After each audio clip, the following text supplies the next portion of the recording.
ಲಕ್ಷ್ಮಣ ಸಹೋದರ,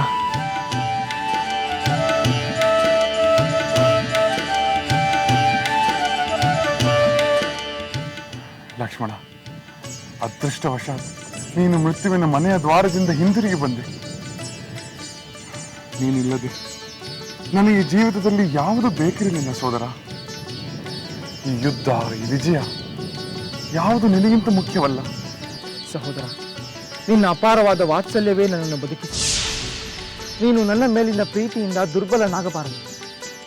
ಧೀರನಾದ ನೀನು ನಿನ್ನ ಪ್ರತಿಜ್ಞೆಯಂತೆ ಆ ದುರುಳ ರಾವಣನನ್ನು ಸಂಹರಿಸಿ ವಿಭೀಷಣನಿಗೆ ಪಟ್ಟ ಕಟ್ಟಬೇಕು. ನಿನ್ನ ಪ್ರಾಣಕ್ಕೆ ಆಪತ್ತು ಒದಗಿದಾಗ ನನಗೆ ಯಾವ ಪ್ರತಿಜ್ಞೆಯೂ ನೆನಪಾಗುವುದಿಲ್ಲ ಸೋದರ. ಎಲ್ಲ ಬಾಂಧವ್ಯಗಳಿಗಿಂತಲೂ ಧರ್ಮ ಪಾಲನೆಯೇ ಪ್ರಧಾನವೆಂದು ನಂಬಿರುವ ನೀನು ಆ ರಾವಣನನ್ನು ಸಂಹರಿಸಿ ಧರ್ಮ ರಕ್ಷಣೆ ಮಾಡು. ನೀನು ನನ್ನ ಜೊತೆ ಇರುವಾಗ ಅದು ಅಸಾಧ್ಯವಲ್ಲ ಸೋದರ. ಅಸಹಾಯ ಶೂರನಾದ ನೀನೊಬ್ಬನೇ ಆ ರಾವಣನನ್ನು ಧರೆಗುರುಳಿಸಲು ಸಮರ್ಥನಾಗಿರುವುದು. ಆ ಕಾರ್ಯ ಬೇಗನೆ ಕೈಗೂಡಲಿ. ಜೈ ಶ್ರೀರಾಮ್, ಜೈ ಶ್ರೀರಾಮ್, ಜೈ ಶ್ರೀರಾಮ್, ಜೈ ಶ್ರೀರಾಮ್, ಜೈ ಶ್ರೀರಾಮ್, ಜೈ ಶ್ರೀರಾಮ್, ಜೈ ಶ್ರೀರಾಮ್, ಜೈ ಶ್ರೀರಾಮ್, ಜೈ ಶ್ರೀರಾಮ್, ಜೈ ಶ್ರೀರಾಮ್.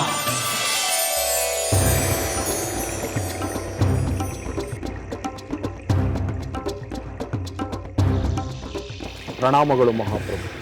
ದೂತ, ಏನಾದರೂ ವಿಶೇಷ ವಾರ್ತೆ ಇದೆಯೇ? ರಣರಂಗದ ಸ್ಥಿತಿಗತಿಗಳೇನು? ಲಕ್ಷ್ಮಣನ ಅವಸ್ಥೆಯಿಂದ ಶತ್ರು ಸೈನ್ಯ ಅಲ್ಲೋಲ ಕಲ್ಲೋಲವಾಗಿದೆಯೇ? ಇಲ್ಲ ಪ್ರಭು, ಶತ್ರು ಸೇನೆ ಈಗ ಹೊಸ ಉತ್ಸಾಹದಿಂದ ಮತ್ತೆ ಯುದ್ಧಕ್ಕೆ ಸಿದ್ಧವಾಗಿದೆ. ಏನಂದೆ?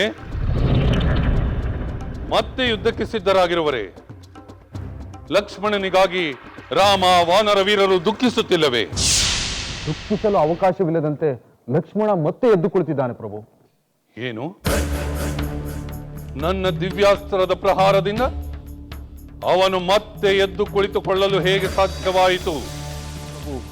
ಆ ಹನುಮಂತ ಮತ್ತೆ ಹಿಮಾಲಯ ಪರ್ವತಕ್ಕೆ ಹೋಗಿ ಔಷಧಿ ಲತೆಗಳಿರುವ ಪರ್ವತವನ್ನೇ ಹೊತ್ತು ತಂದು ಅವನು ಮತ್ತೆ ಎಚ್ಚರಗೊಳ್ಳುವಂತೆ ಮಾಡಿದ್ದಾನೆ ಪ್ರಭು. ಆ ಲಕ್ಷ್ಮಣ ಮತ್ತೆ ಬದುಕಿದನೆ. ನನ್ನ ದಿವ್ಯಾಸ್ತ್ರಗಳು ವಿಫಲವಾಯಿತೆ. ಈಗ ನಮ್ಮ ಸೈನ್ಯ ಆತಂಕಗೊಂಡಿದೆ. ರೋಷಾವೇಶದಿಂದ ಕೂಡಿರುವ ಶತ್ರು ಸೈನ್ಯ ಆಕ್ರಮಣ ಮಾಡುವ ಭೀತಿಯಲ್ಲಿ ತಲ್ಲಣಿಸುತ್ತಿದೆ. ತಲ್ಲಣ? ರಾಕ್ಷಸ ಸೈನ್ಯದಲ್ಲಿ ತಲ್ಲಣ? ಹಾಗಾಗಲು ನಾನು ಅವಕಾಶ ಕೊಡುವುದಿಲ್ಲ. ಏ ರಾವಣೇಶ್ವರ ಜೀವಂತವಾಗಿರುವವರೆಗೂ ಶತ್ರುವಿನ ಕೈ ಮೇಲಾಗಲು ಬಿಡುವುದಿಲ್ಲ. ನಾನೇ ರಣರಂಗಕ್ಕೆ ಹೋಗಿ ನನ್ನ ಸರ್ವಶಕ್ತಿಯನ್ನು ಪ್ರಯೋಗಿಸಿ ವಾನರ ಸೈನ್ಯವನ್ನು ಧ್ವಂಸ ಮಾಡಿಬಿಡುತ್ತೇನೆ.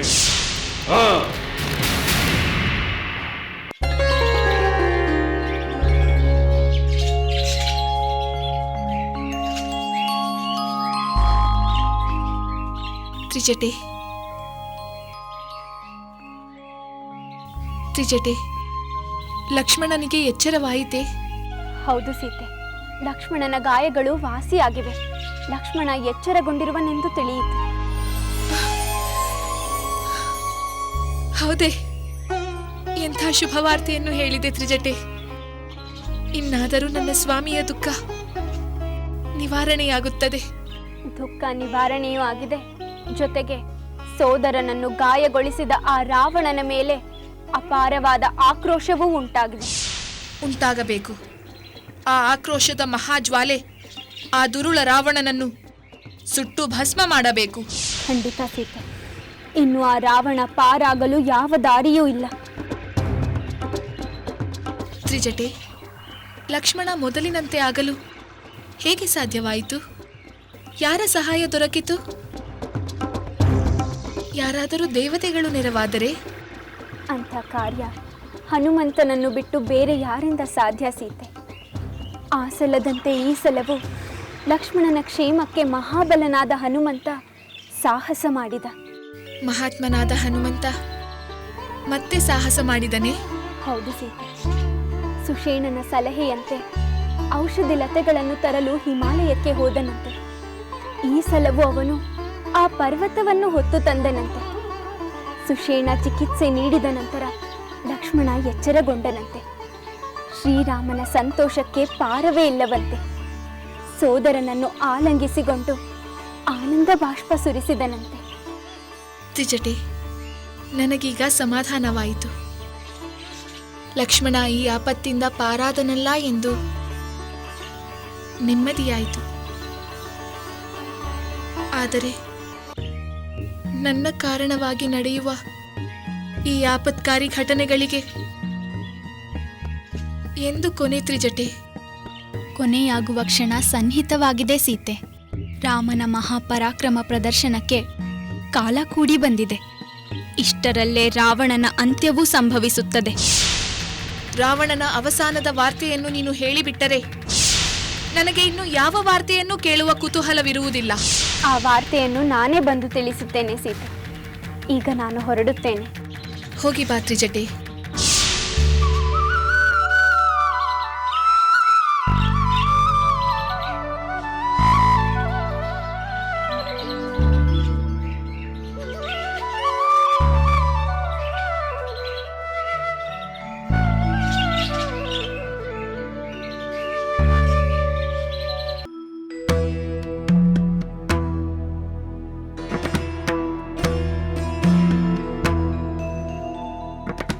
ಮಹಾರಾಣಿಯವರಿಗೆ ಪ್ರಣಾಮಗಳು. ಲಕ್ಷ್ಮಣನ ಪರಿಸ್ಥಿತಿಯ ಬಗ್ಗೆ ಏನಾದರೂ ವಿಷಯ ತಿಳಿಯುತ್ತೆ ಸಖಿ? ಹೌದು ಮಹಾರಾಣಿ, ಅದನ್ನು ತಿಳಿಸಬೇಕೆಂದೇ ಬಂದೆ. ಅದೇನೆಂದು ಬೇಗ ಹೇಳು. ಮಹಾರಾಣಿ, ಲಕ್ಷ್ಮಣ ಈಗ ಎಚ್ಚರಗೊಂಡಿದ್ದಾನೆ. ಏನೂ ಆಗೇ ಇಲ್ಲದಂತೆ ಉತ್ಸಾಹದಿಂದಿದ್ದಾನೆ. ಬೇಗ ಯುದ್ಧ ಆರಂಭಿಸುವಂತೆ ರಾಮನಿಗೆ ಪ್ರಚೋದನೆ ನೀಡುತ್ತಿದ್ದಾನೆ. ಇಷ್ಟು ಬೇಗ ಇಂಥ ಬದಲಾವಣೆ ಅದು ಹೇಗೆ ಸಾಧ್ಯವಾಯಿತು? ಮಹಾರಾಣಿ, ಹಿಂದೆ ಮಾಡಿದಂತೆ ಈ ಸಲವೂ ಹನುಮಂತ ಔಷಧಿ ಲತೆಗಳಿರುವ ಪರ್ವತವನ್ನೇ ಹೊತ್ತು ತಂದನಂತೆ. ಅದರ ಫಲವಾಗಿ ಲಕ್ಷ್ಮಣ ಮೊದಲಿನಂತಾದ. ಅವರ ಅದೃಷ್ಟ ತುಂಬಾ ದೊಡ್ಡದು. ಅವರಿಗೆ ಎಷ್ಟೇ ಆಪತ್ತು ಬಂದರೂ ಮತ್ತೆ ಮರುಜೀವ ಪಡೆಯುತ್ತಾರೆ. ಆದರೆ ನನ್ನ ಪುತ್ರ ಇಂದ್ರಜಿತುವಿಗೆ ಆ ಭಾಗ್ಯವಿರಲಿಲ್ಲ. ತಾನೇ ಮಹಾಪರಾಕ್ರಮಿ, ತನ್ನನ್ನು ಯಾರೂ ಗೆಲ್ಲಲು ಸಾಧ್ಯವಿಲ್ಲ, ತಾನು ಅಜೇಯನೆಂದು ಬರೀ ಹೆಮ್ಮೆ ಪಟ್ಟದ್ದೇ ಆಯಿತು. ಅಂತಿಮವಾಗಿ ಅವನಿಗೆ ಮರಣವೇ ಗತಿಯಾಯಿತು. ಹೌದು ಸಖಿ, ಅವರು ನಂಬಿದ ಧರ್ಮವೇ ಅವರನ್ನು ಕಾಪಾಡುತ್ತಿದೆ. ನಮ್ಮ ಪ್ರಭುಗಳ ಧರ್ಮವು ಅವರನ್ನು ಕಾಪಾಡಬಹುದಲ್ಲವೇ ಮಹಾರಾಣಿ? ನಮಗೆ ಸರಿ ಎನ್ನಿಸಿದ್ದೇ ಧರ್ಮವಲ್ಲ ಸಖಿ. ಎಲ್ಲರಿಗೂ ಸಮಾನವಾದದ್ದು, ಎಲ್ಲರ ಹಿತ ಕೋರುವುದು ಧರ್ಮ. ಅಂಥ ಧರ್ಮಕ್ಕೆ ವಿರುದ್ಧವಾಗಿ ನಡೆದದ್ದೇ ಅಲ್ಲವೇ ಇಷ್ಟೆಲ್ಲ ಅನರ್ಥಗಳಿಗೆ ಕಾರಣವಾದದ್ದು. ತಾವು ಮಾಡಿದ ಅಧರ್ಮದಿಂದ ಒಂದಲ್ಲ ಎರಡಲ್ಲ 18 ಶಾಪಗಳನ್ನು ಪಡೆದವರನ್ನು ಯಾವ ಧರ್ಮ ತಾನೇ ಕಾಪಾಡುತ್ತದೆ ಹೇಳು? ಅವೆಂಥ ಶಾಪಗಳು ಮಹಾರಾಣಿ? ಬೇಡ, ಅದನ್ನು ನೆನಪು ಮಾಡಿಕೊಳ್ಳುವುದಕ್ಕೆ ನನಗೆ ಕಷ್ಟವಾಗುತ್ತಿದೆ. ನೀನೀಗ ಹೊರಡು. ಮುಖ್ಯ ವಿಷಯವೇನಾದರೂ ಇದ್ದರೆ ನನಗೆ ಬಂದು ತಿಳಿಸು. ಹಾಗೆ ಆಗಲಿ ಮಹಾರಾಣಿ.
ಪ್ರಭು ರಾಮಚಂದ್ರ. ಹೇಳು ವಿಭೀಷಣ, ರಾವಣನೊಂದಿಗೆ ಯುದ್ಧ ಮಾಡಲು ಸಿದ್ಧರಾಗಿ ನಿಂತಿರುವಾಗ ನೀನು ಸೂಕ್ತ ಸಲಹೆ ನೀಡುವುದಾದರೆ ಬಹಳ ಸಂತೋಷ. ಸಲಹೆ ಅಲ್ಲ ರಾಘವ, ವಿಷಾದ. ವಿಷಾದವೇ? ಏತಕ್ಕೆ? ಪ್ರಭು ರಾಮಚಂದ್ರ, ರಥ ಕವಚಗಳಿಲ್ಲದ ನೀನು ಸರ್ವಸಜ್ಜಿತನಾಗಿರುವ ಆ ರಾವಣನೊಂದಿಗೆ ಹೋರಾಡಬೇಕಲ್ಲ ಎಂದು ವಿಷಾದವಾಗುತ್ತಿದೆ. ವಿಭೀಷಣ, ವೀರನಾದವನಿಗೆ ಶೌರ್ಯ ಧೈರ್ಯಗಳೇ ಅವನ ರಥದ ಗಾಲಿಗಳು, ಸತ್ಯ ಸದಾಚಾರಗಳೇ ಧ್ವಜ ಪತಾಕೆಗಳು. ಬಲ, ವಿವೇಕ, ದಮ, ಪರೋಪಕಾರ ಇವೇ 4 ಕುದುರೆಗಳು. ಅವುಗಳನ್ನು ಕಟ್ಟುವ ಹಗ್ಗವನ್ನು ಕ್ಷಮೆ, ದಯೆ ಮತ್ತು ಸಮತೆಯಿಂದ ಮಾಡಿದೆ. ಭಗವಂತನ ಕೃಪೆಯೇ ಸಾರಥಿ, ವೈರಾಗ್ಯವೇ ಗುರಾಣಿ, ಸಂತೋಷವೇ ಖಡ್ಗ, ಬುದ್ಧಿಯೇ ಪ್ರಚಂಡ ಶಕ್ತಿ, ನೈಪುಣ್ಯವೇ ಹುಲ್ಲು. ಅಚಲ ಮನಸ್ಸೇ ಬತ್ತಳಿಕೆ, ಯಮ ನಿಯಮಗಳೇ ಬಾಣಗಳು, ಗುರು ವಿಪ್ರರ ಪೂಜೆಯೇ ಅಭೇದ್ಯವಾದ ಕವಚ. ಇಂತಹ ಧರ್ಮರಥವುಳ್ಳ ನನಗೆ ಭಯವೇ ಇಲ್ಲ ವಿಭೀಷಣ. ಪ್ರಭು ರಾಮಚಂದ್ರ, ಎಂತಹ ಅಮೂಲ್ಯವಾದ ವಿಚಾರಗಳನ್ನು ತಿಳಿದಂತಾಯಿತು ರಾಮಚಂದ್ರ.